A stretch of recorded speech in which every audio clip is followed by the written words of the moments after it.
finding yourself rounding your shoulders a lot, or kind of sticking your neck out, or just feeling pain in the upper body or even the low back in general, you might be suffering from what's called upper cross syndrome. This is a very familiar pattern we see in a lot of people who sit at a desk and work for long hours, or they sit hunched over on their phone typing away. It is a pattern of tight and weak or inactive muscles that causes this postural misalignment. Today, we're going to talk about a couple of exercises or self-tests that you can do to see if you're struggling with this issue and hopefully help improve your posture and thus your golf. Before we dive into that, there is a link at the bottom of this video where you can print a downloadable copy of the workout today to follow along and work on this at home. So feel free to click that link and follow along. So, to really figure out if you're struggling with this issue or maybe there's something else going on, there's a couple of easy tests that you can do at home to see if this is really your issue. A very simple one that you can do to start is a neck rotation test.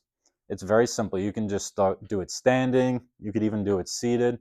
But all you do is you stand nice and tall. You rotate your head to one side, and then you want to try to touch your chin to your collarbone. Okay? Then you're going to do the same thing, kind of reset, rotate to one side, tuck the chin down. And for me, I feel some tightness along this part of my neck. I'm not really getting great contact here on the collarbone. So maybe there's something going on this right side or the left side. This doesn't tell us what's going on. This is just, okay, I can't rotate my neck very well. Something is going on. Maybe posture, maybe alignment, whatever it is. So that's test number one. Test number two is called a lat test. The lats are these muscles kind of along the back. They're one of the bigger muscles in the back. And this is just going to tell us, okay, is there some other tightness in the upper body going on? To do this, you usually want to do it on a flatter surface like a wall. I'm using a pole here just because that's what we have available. You're going to do a little bit of like a half squat into the wall. We want your lower back flat against that wall. So no space in here. You don't want to be able to fit your hands in. Flatten that back out. Try to get your head to touch the wall. And then keeping your arms straight, you're going to lift overhead as far as you can. So for me, I'm feeling some tightness or a restriction about there.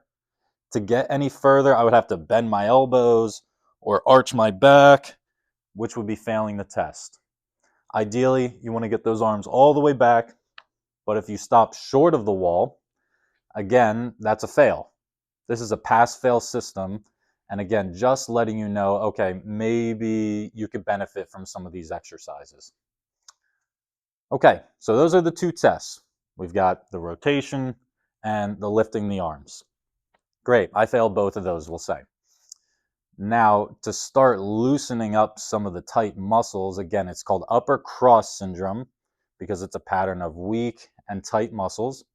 And a very commonly tight muscle is the pec muscles. These are the chest muscles. So a great way to just stretch those out is you get your arm at a 90-degree position on a wall, maybe a door frame or something you have available.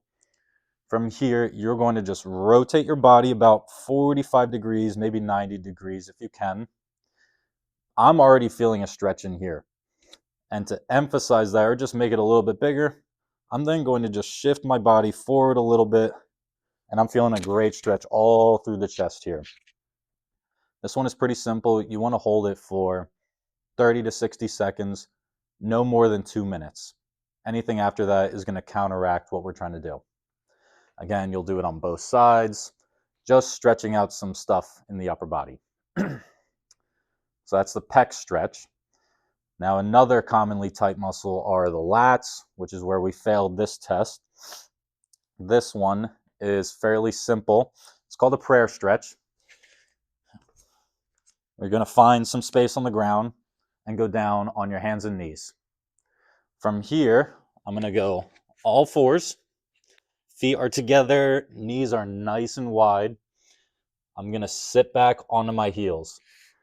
I know this position might be uncomfortable for people with knee issues or just tightness in their legs. It is possible to grab a stability ball and put your arms up here. So imagining a ball is right in through here, arms are on top. But for someone who doesn't have those issues, you're just going to reach your arms out nice and long. Again, I'm already feeling a stretch through here. Then I'm going to twist or walk my hands over to one side. Head goes down. And again, feeling a good stretch through here on that side in particular. Then I'm going to walk my hands over to the other side, reach that way, and just stretch out the other side. Again, this lat muscle, it inserts into the front of the shoulder. So when it is too tight, it's going to pull my shoulders forward. Not only is this an issue for bad posture, but it's also going to affect our ability to raise the golf club up during our backswing. If our shoulders are pulled forward like this, it's very difficult to properly use the muscles in the back that we need to get that club up and stay stable while we're up there. So really important to have full mobility in the shoulders here. Okay, so we've stretched out the tight areas. Now we need to strengthen the weaker areas and get everything back into a better alignment, and thus using the right muscles in the golf swing. So to strengthen some stuff in the upper back, we're going to do an exercise called reach, roll, lift. Very simple. We're just going to do those 3 moves in a similar posture in this prayer stretch that we just did. Again, you can do this one on a stability ball. Just for simplicity, I'm doing it with just the mat here. Again, same thing, feet together, knees are wide. We're sitting back. One arm goes down on the ground. From here, I'm reaching out with this arm. I'm reaching as far as I can, maintaining that reach. I'm then going to roll this hand, and then I'm going to try to lift it off the ground as high as I can and go back. Totally reset. You want to reset every single time. Again, I'm reaching. I'm rolling, and then I'm lifting. That's all you have to do. The objective here is to feel it along some of these muscles in the upper back, pull these shoulders back into a good posture, and get us in a better position to just rotate through the swing and control that club up at the top of the swing. Okay? The final exercise, this one is more for the neck and the head. This is very key for helping to keep your eye on the ball during your swing. If we're struggling to maintain posture and keep the head still during the swing, that can really affect our consistency. So, to help pull the neck and the head into a better alignment and better posture, sit nice and tall. You're going to go finger on your chin, just as a little reminder, help you feel something. You're then going to just make a double chin and push, and relax. Again, sitting tall. I'm reaching and I'm pushing and relaxing. You want to do about 10 to 15 reps here for that. And then once you push your chin back, you then can try rotating to the side, come back to the middle, rotate to the left, and come back. Again, reset every time. Really important to make sure we're staying in this neutral position. If that version feels a little too difficult, we can do the same thing on our back and let gravity help us here. So that would look like this. We're lying on our back. We're going to, again, make that double chin. So pushing my chin down, holding that double chin. I'm going to rotate to the side and come back. Recheck my double chin, rotate the other way, and come back. Again, you want to do about 10 reps on both sides, just rotating back and forth. And I'm feeling kind of the front of my neck here is really working the hardest. That's a good sign.